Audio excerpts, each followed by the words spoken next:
সুপ্রভাত বন্ধুরা, আবারও একটা নতুন ব্লগ নিয়ে এলাম। যদিও এই ব্লগটা আগের দিনের, বৃহস্পতিবারের দিনের, কিন্তু কি বলবো, আগের দিনে আমি ব্লগটা এডিট করতে পারিনি, যার জন্য তোমাদেরকে দিতে পারিনি, তোমাদের সামনে ব্লগটা আনতে পারিনি।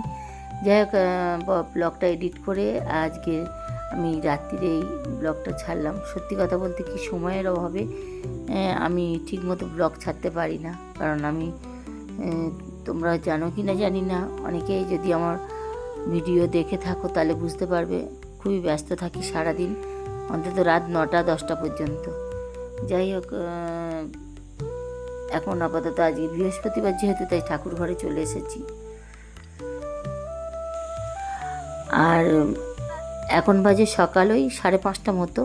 উঠেছি সেই 4টের সময়, যদিও সমস্ত বাসি পাট সেরে নিয়ে স্নান সেরে এই ঠাকুর ঘরে ঢুকলাম। আর ঠাকুর ঘরে তো আজ বৃহস্পতিবারে অনেক কাজ থাকে, সেই কাজগুলো সারতেই আমার ঘন্টাখানেক টাইম লেগে যাবে। আর রান্নাঘরে এখনও আজকে ঢুকিনি।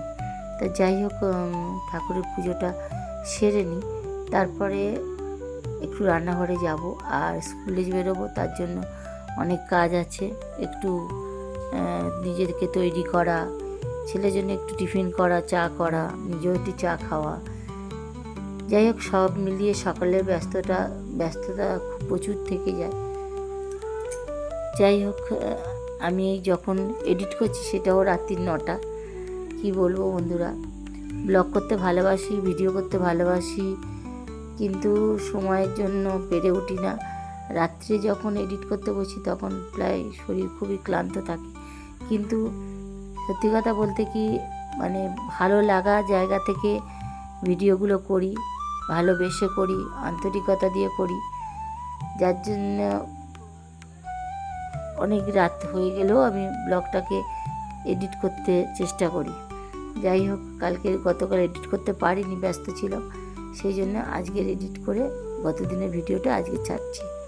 যাই হোক, ঠাকুর ঘরে আমার শিবলিঙ্গ স্নান করা হয়ে গেছে, ওদিকে আমার গিরি গোবর্ধনকে স্নান করানো হয়ে গেছে।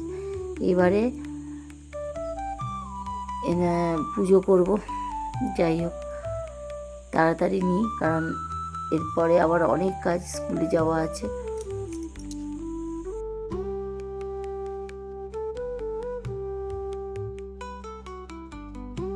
পুজো সারা হয়ে গেছে, পুজো সেরে চলে এসেছি, রেডি হয়ে নিচ্ছি। আর ওদিকে চাও হয়ে গেছে আমার, পুজো সেরে চা করে নিয়েছি ছেলের জন্য।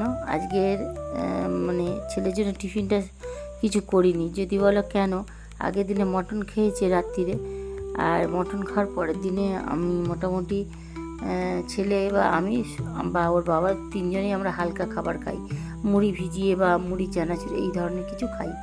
আর এই যে চাটা ঠান্ডা করতে দিয়েছিলাম, আর এই 6:30 বাজে, চাটা ঠান্ডা হয়ে গেছে, চা মুড়ি একটু খেয়ে নিলাম, নাহলে সারাটা দিন আমি খিদে সহ্য করতে পারি না, সত্যি কথা বলতে কি।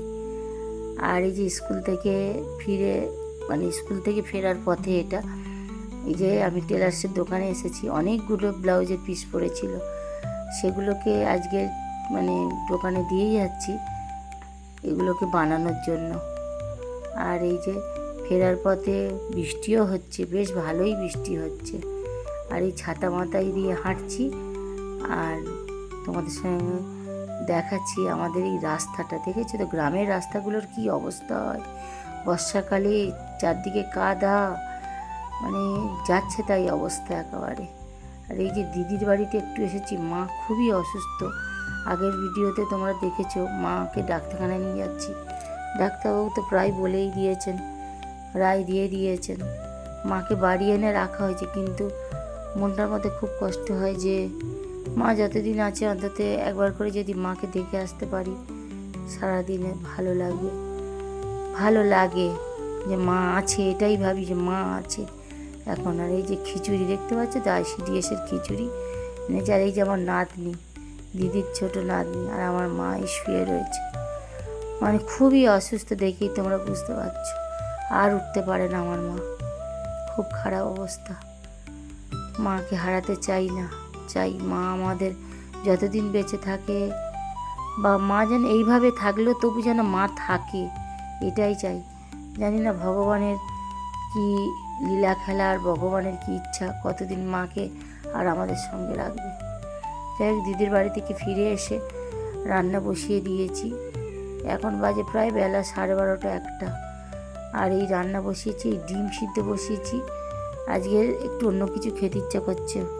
আমি আবার বেশি মাছ খেতে পারি না, মাছ ভালো লাগে না, তাই আজকে একটা ভাবলাম যে দুপুরের মেনুতে একটা অন্য কিছু বানাই।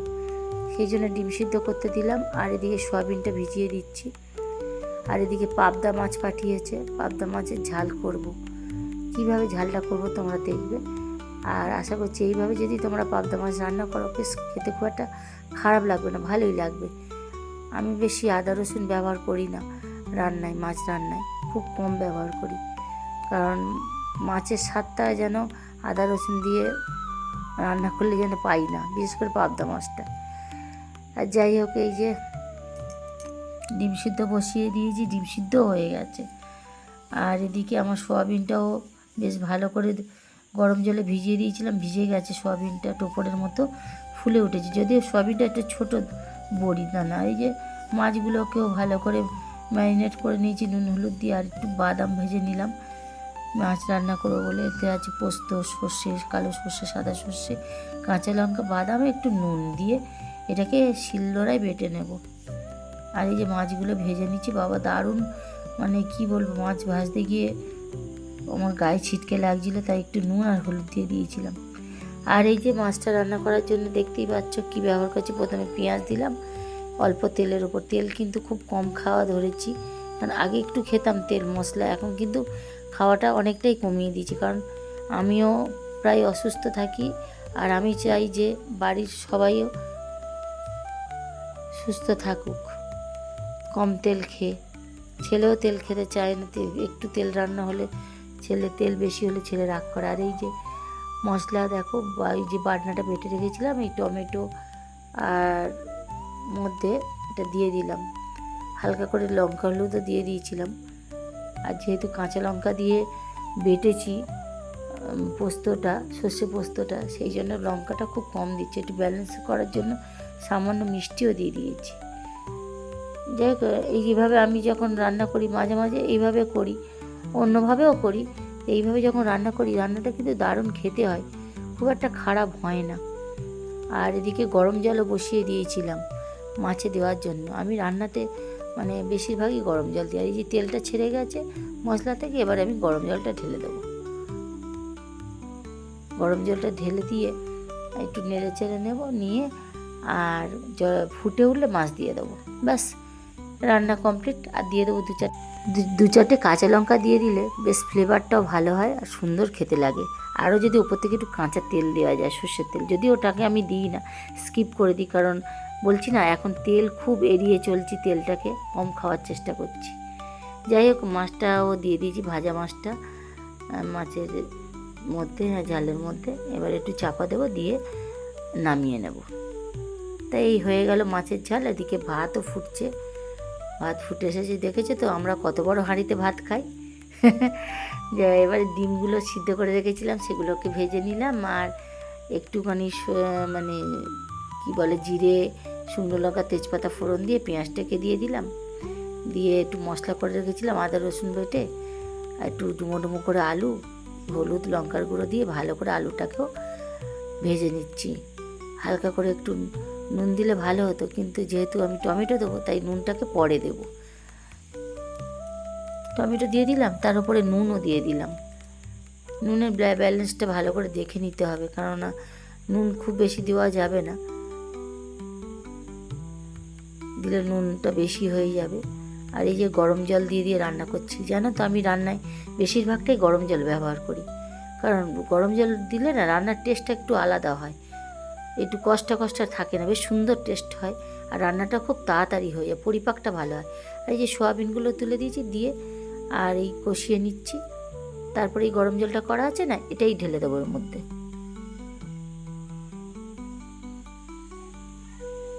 ভালো করে কষিয়ে নিয়ে গরম জল ঢেলে দিলাম, খুব বেশি জল দিচ্ছি না, কিন্তু বেশ মাখো মাখো হবে, খেতে কিন্তু দারুণ লাগে এই সোয়াবিন আর ডিমের ডালনাটা।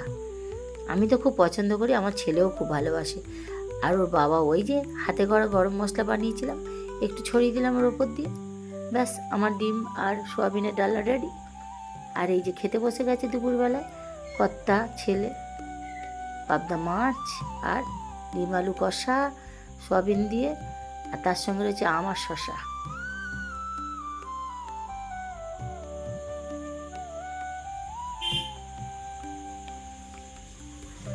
আর ছেলে আর ছেলের বাবা তো খেয়ে খুব খুশি যে খুব ভালো হয়েছে, খুব ভালো হয়েছে।